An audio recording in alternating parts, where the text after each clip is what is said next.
Bruh. This is the story of the town that cried wolf. Once upon a time. Excuse me. Once upon a time, there was a village. The village was ruled by a rich man. We'll call him Billy.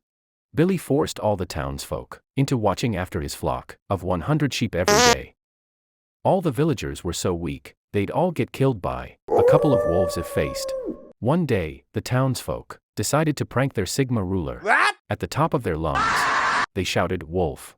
Billy came out with an AK-47, along with 2 knives. But all he found were the villagers, who laughed all around. Billy left disappointed. The next day, the townspeople decided to do the same prank. This time, Billy came out with an army tank and rocket launchers.